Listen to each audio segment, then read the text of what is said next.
বিসমিল্লাহির রহমানির রহিম। আসসালামু আলাইকুম এভরিওয়ান, কেমন আছেন আপনারা? তো সবাই আশা করি সবাই ভালো আছেন, সুস্থ আছেন, নিরাপদে আছেন। তো আবারও নিয়ে আসলাম একটা নতুন ব্লগ ভিডিও। তো এটা ছিল বৈশাখের দিন। তো সকালবেলা পান্তা ভাত খাওয়া হয়নি, ইলিশ আর পান্তা। তো আমি এখানে বৌয়া রান্না করেছিলাম, হলুদ বৌয়া। তো এটা দেখা গেছে আমার শ্বশুরবাড়ির এলাকায় রান্না করে, আর সাইডিয়ানের পাপাও এই বৌয়াটা খুব পছন্দ করে। তো সাথে ছিল আলু ভর্তা আর হলো বড়া, এগুলা দিয়ে সকালের নাস্তাটা করে নিয়েছি। তো এখানে একটু রান্না বান্না করছিলাম। তো এখানে আমি মাছের কাবাব বানাচ্ছিলাম।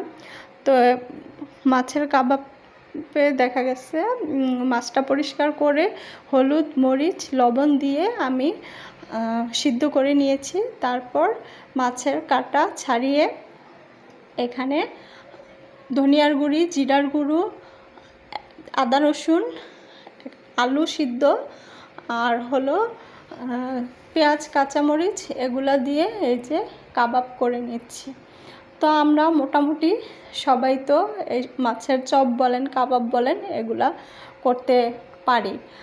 আর দেখা গেছে কাবাব ভাজাও সিম্পল, ডিমে ফেটিয়ে ডিমের মধ্যে করে ব্রাশ করে তারপরে ব্রেড গ্রাম বা বিস্কিটের গুঁড়া দিয়ে ভেজে নিতে হয়। তা সবগুলা ক্লিপ আর কি দেখানো হয়নি।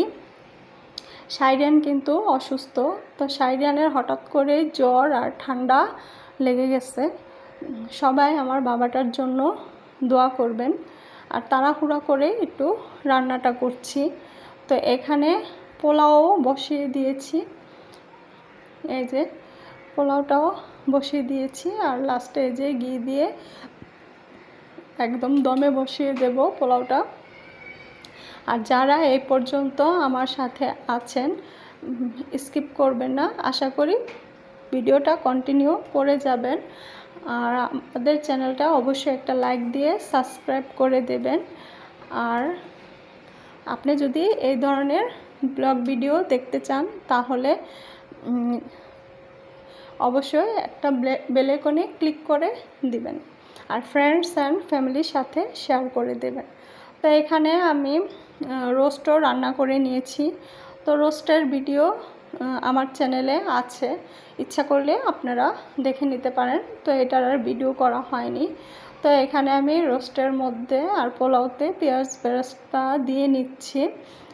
আসলে এগুলাতে পেঁয়াজ বেরেস্তা না দিলে মনে হয় কি অসম্পূর্ণ রয়ে গেছে। তো এই যে দিয়ে নিচ্ছি।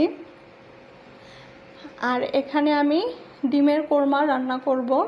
তো ডিমটাকে আমি হালকা একটু লবণ দিয়ে ফ্রাই করে নিয়েছি।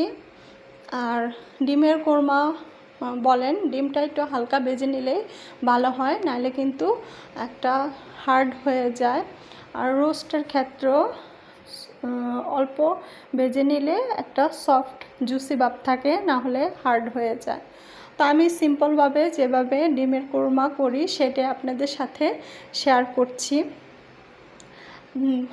এলাচি, দারচিনি আর তেজপাতা দিয়ে একটু ভেজে নিয়েছিলাম। তারপরে পেঁয়াজ বাটা দিয়ে দিয়েছি 1 কাপের মতো, আদা রসুনও দিয়ে দিলাম। তো মশলাটাকে ভালো করে কষিয়ে নিচ্ছি, এই যে। আর যত কষানো হবে ততই কিন্তু তরকারিতে টেস্ট হবে। আর এখানে দিয়ে দিচ্ছি অল্প একটু ধনিয়ার গুঁড়ো আর হলো জিরার গুঁড়ো, এগুলো দিয়ে ভালো করে মিশিয়ে নেব, কষিয়ে নেব, এই যে ভালো করে কষিয়ে নেব। তারপর এখানে দিয়ে দেব জাল করে রাখা তরল দুধ, ভালো করে কষিয়ে তরল দুধ দিয়ে নেব। তো আর এটা ছিল পয়লা বৈশাখের ভিডিও। তো এই গরমের মধ্যে বৈশাখের দিনে দেখা গেছে শাড়ি, চুড়ি, অর্নামেন্টস পরে কিন্তু বাইরে যাওয়া হয় না। তো অনেক আপুরাই যায়। তো ছোট বাচ্চা নিয়ে দেখা গেছে এই ঠেলাঠেলি, ধাক্কা এগুলোর মধ্যে যাওয়া হয় না। তো নর্মাল দিনে আমরা দেখা যায় ঘুরতে বের হই। তো এই বাসায় একটু অল্প কিছু রান্নাবান্নার আয়োজন, তো এইটাই দেখিয়ে দিলাম। তো এই যে আমি দুধটা দিয়ে এখানে ডিমগুলোও দিয়ে দিচ্ছি, দিয়ে এই যে করে নিচ্ছি ডিমের কোরমাটা, আস্তে আস্তে জালে করে নিচ্ছি। এই যে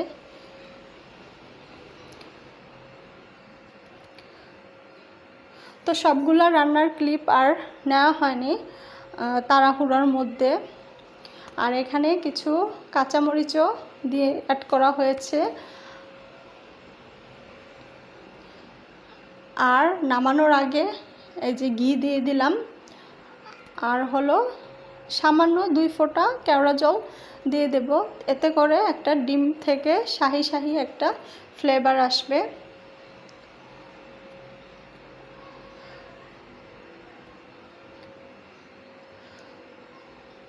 এই যে আমার ডিমের কোরমা হয়ে গেল। তো আমি এরকম সিম্পল রান্নাবান্নাই করি, তো এটাই আপনাদের সাথে শেয়ার করি। তো যারা আমার এই সিম্পল রান্নাবান্না দেখতে পছন্দ করেন তারা অবশ্যই আমাকে একটি লাইক করে দেবেন আর সাবস্ক্রাইব করে দেবেন। তো আজ এই পর্যন্তই, সবাইকে আবারও নিয়ে আসবো নতুন একটা ব্লগ নিয়ে। সেই পর্যন্ত সবাইকে আল্লাহ হাফেজ।